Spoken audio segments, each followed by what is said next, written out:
The David Pakman Show at davidpakman.com. Welcome to the bonus show. This was a story I could have covered earlier on in sort of the process, I guess we would call it, but I didn't.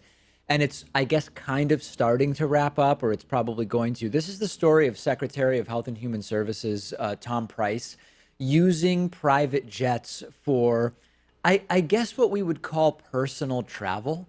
And initially, once it was sort of announced or learned that Tom Price had been all wrapped up with using private government, or rather government jets for his personal travel, one of the arguments that was made was, well, he needs to have access to secure communications, and it's much easier if he's traveling with a government jet than not. And although it may well be true that it's easier, it's not clear for him. It's not clear at all that it's cheaper than just arranging for secure travel with him traveling on commercial airliners rather than chartering an entire jet from the government for his personal trips. And Politico reported that he had chartered a bunch of these flights at a very significant cost to the federal government. Of course, he claims he wants to cut costs, and part of his plan for getting rid of Obamacare was all about cutting costs. And of course, it might have cut costs to insurance companies, but it would have done it at an increased cost to actual consumers of healthcare in the United States. And Politico says that it identified at minimum $400,000 in spending on private jets. And of course, you see two arguments with this. Very often when we talk about a government program, it's the right who says we can't afford it. And you will sometimes be able to argue accurately that, well, this might be the cost for the program, but here's the savings that you would get from other programs. This is one of those times where people defending Price are saying, hey, it's only $400,000 after all. All of a sudden, they don't care about it because it's an amount of money they don't consider to be significant, particularly when there are very little savings to having Price charter these jets all over the country and the world. Yeah, that's a pretty good amount of money, $400,000 in 26 flights, especially when he could have just flown commercially.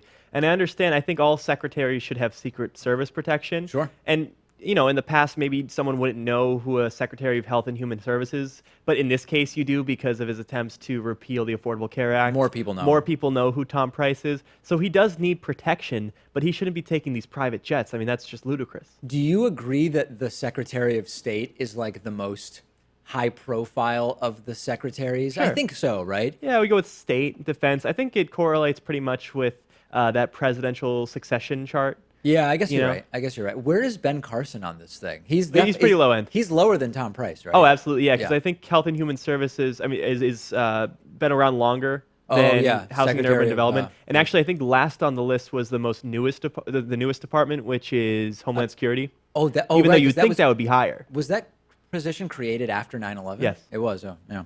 Okay, so anyway, Tom Price, I guess he wants to save money, but not on airfare. That's the one area where he says it's worth spending more, apparently. And, you know, the guy's worth $13 million. I think a lot of these people are coming from industries where they were really successful. Yeah. Like, you know, in Mnuchin's case, he was in Goldman Sachs, or a lot of these people were CEOs, so they were used to having jobs that had these great perks, like being able to fly around in private planes, and maybe they just don't understand that you can't really do that in government. He can afford the main cabin extra for $90 on American Airlines, right? I mean, I think that's something that's within his budget. $13 million can get you pretty far. And, you know, Mnuchin did pretty much the same thing here, at least he wanted to. And there was actually a thing I read about Mnuchin's wife, who I guess is an actress, maybe from the UK or something like that. She posted a picture on her Instagram where they were getting off of a government plane. And it was very clear. She had I think she had shopping bags with her. They were clearly on some kind of personal trip. And it exploded also. And I think she's either taken her Instagram account private since then, or maybe deleted that picture. I don't know. Yeah, they claimed they were going to Kentucky to check out the gold reserves. Oh, but then it just so happened to coincide with the solar eclipse. So they met up with Mitch McConnell, and it was just kind of on the way. Yeah, literally a grand old party, I would say. Right. Okay, let's talk about what's going on with Whole Foods and Amazon. Whole Foods was purchased by Amazon. They are now offering 1-hour wine delivery in many big cities to Prime customers. And Amazon now is announcing something else, which is big, which is that they are going to partner with a company called Olo, which provides food ordering software to the restaurant industry. And they are going to try to start doing very fast delivery of Chipotle and other fast food. And I'm not loving this. I'm not huge. Yeah, I'm not that into this. They're going to do Shake Shack, Applebee's. Listen, nobody should be going to Applebee's, period, in big cities. I understand there are parts of the country that are food deserts. If you want to go out to eat, you might only have as an option McDonald's and Burger King. And then if you want something a little nicer, Olive Garden and Applebee's. I understand that. But in cities, there is no reason that anyone should be going to Applebee's or Chili's or whatever. And this is not an economic thing because those restaurants are just as expensive as many local city places. So this is not a question of economic elitism or anything like that whatsoever. I just think that it would be great if Amazon wanted to bring home delivered food or work delivered food, whatever, forward to the next stage, the next paradigm. Don't do it with chains like Applebee's. Well, what if you're sitting on your couch and you want a Chipotle burrito with guacamole? Yeah. And you also want a smoothie from Jamba Juice? I mean, what are you going to do? Drive to both locations? Of course not. You get both of them from your local New York or Boston area deli where they have all of that stuff and they'll make you whatever you want. You just go in and ask. That's what you do. You don't go and get it from Applebee's or those other places. I don't like this. And listen, is this an issue of paramount importance? Not really, but I do think that the entire fast food craze in the U.S. is a major problem, and the last thing we want to be doing is making it even easier for people to sit on their couch and get 64-ounce sodas and low-grade meats delivered to them. Yeah, and how about corporate consolidation now, too? I mean, you could be reading the Washington Post on your Kindle and use Alexa to order this Chipotle and Jamba Juice that you want. It's all coming through Amazon. Delivered by Olo, partnered with Amazon. Right. And then you watch the TV that you ordered through Prime when the food gets delivered to you or whatever. Yeah. So I don't like it. It's not this is not going to make or break the obesity crisis in the United States. I think that's pretty clear at this point. But I'm not loving this. And, you know, when Amazon is huge, and I think with any company as big as Amazon or Facebook or Microsoft, companies that regularly buy smaller companies, you're definitely going to be able to find different subsidiary companies that are sort of in direct conflict with each other in terms of values, right? Like at the same time that Amazon is going to have this partnership with Olo to deliver fast food to people's homes, they have partnerships through Amazon Fresh with local organic food providers to get you local organic food through Amazon Fresh, which would seem to be sort of directly at odds with each other. But these companies are huge. It's sort of inevitable, I think. Well, maybe it's like that thing that people put on their Twitter profiles, like retweets are not necessarily endorsements. Yeah, companies we own. Try to distance themselves from it all. Companies we own are not necessarily reflective of our values or something like that. I don't know. Anyway, that's the latest with Amazon. Okay, I had a period where I was feeling potentially incredibly guilty because when the Equifax breach, well, not when it took place because it took place back in July, but when we learned about it a couple of weeks ago, I came to you and I said, there is a website, EquifaxSecurity2017.com. And on that website, you can verify whether or not your personal financial information might have been breached or affected. And I learned a few days ago that for a while, Equifax on Twitter was directing people to a fake site, an actual phishing site, a malicious website. They were directing people to a website that supposedly was meant to help you figure out whether your data had been breached in the Equifax scandal, but it was actually a fake site. And I thought that on the day we did the story, that we might have been linking to the fake site, but it turns out we weren't. So the fake site is securityequifax2017.com, which is very similar to the real site, which is equifaxsecurity2017.com. Fortunately, we were linking to the real site, which, by the way, was also allegedly misconfigured and had its own security risks that we ultimately found out about. An insane story, but it at least was the real Equifax site and not Security Equifax 2017, which was a straight up phishing website. And somehow there were Equifax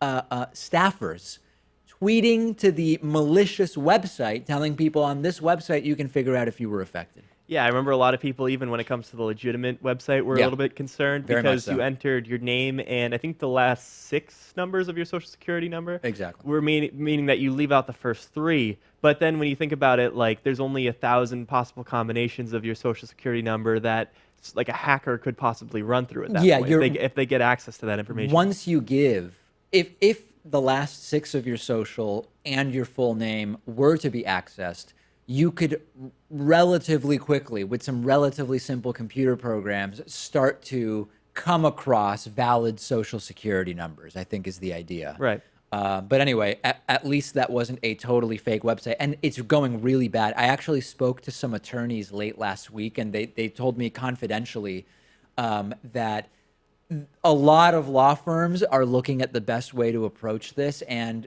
their instinct was that it's going to happen as a class action, right? And that the class actions often end up disproportionately benefiting the lawyers, because they said that as individuals, it's going to be tough to sue Equifax unless you can show specific damages. Like, my information was potentially breached. When I checked it out on the website, it said, yes, it appears that your information was breached. Or may have. Or may have been breached, yeah. Message.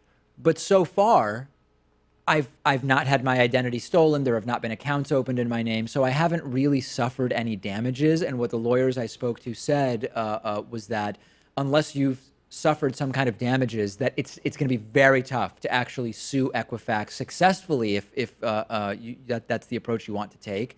So that more than likely, only in the most extreme cases of significant financial loss due to the breach would someone do an individual lawsuit. And that more than likely this will end up being one of those class actions where you might end up getting, $20 or something. Yeah, that's what I was thinking, because 150 million or so people were affected by this, nearly half of the country. So even if there was a class action lawsuit and they had to pay like $1 billion penalty, it's not even going to add up to that much, even if everyone makes a stake in that claim. Right? Yeah, because I think if you think 150 million people, if everybody got $2, that would be $300 million. If everybody gets $20, you're already talking about a $3 billion settlement. And if indeed the attorneys end up keeping 20 to 30% of that, that's a major payday for them. But I think you would have to be proactive in joining the suit, would you not? Yeah, I mean, usually... And not everyone would do that. Usually when that happens, you do get something sent to you which says, we believe you may have been impacted by this breach. We're the law firm of such and such. We're handling this, whatever. I once actually was party to a class action lawsuit, a successful one, where I had, years ago, I had a Honda Civic Hybrid. And the window sticker, you know how when you go and get a car, the window sticker tells you what the gas mileage is expected to be. Right. And when you compared the Civic Hybrid to the Civic non-hybrid, the Civic Hybrid window sticker was a pretty significantly higher gas mileage. And it turned out that that was very much exaggerated. So a lot of people decided to spend something more. I leased it, so it was a very small difference. But if you were to have bought the hybrid, might have been $1,500 or $2,500 more than the non-hybrid. And because of the inaccurate gas mileage representation, you actually would not have saved money on overall due to the higher gas mileage unless you drove something like 60,000 miles per year or something like that. So some people are buying one particular model of the car thinking that it's going to save them money in the long term. So if it doesn't actually end up saving that money, then they got ripped off, or at least they feel that way. But apparently the difference was not that huge, and it was a successful class action lawsuit. I filled out the paperwork, and I got a check for $100. Oh, that's not bad. Yeah, it's something, right? That's a good night out. It's a good night out, and at least I ended up not coming out behind with the entire hybrid thing. But yeah, it's like the gas mileage wasn't that great. Civics get great gas mileage anyway. You know? I feel like you already fudged those numbers to begin with, because you may be talking about like city miles versus highway miles. I mean, there's so many variables when it comes to that. So to mess up on something like that, they really messed up. Big problem. Honda ended up paying out. But of course, only $100 per person. All right, that's it for the bonus show. We'll talk to you tomorrow. The David Pakman Show at davidpakman.com.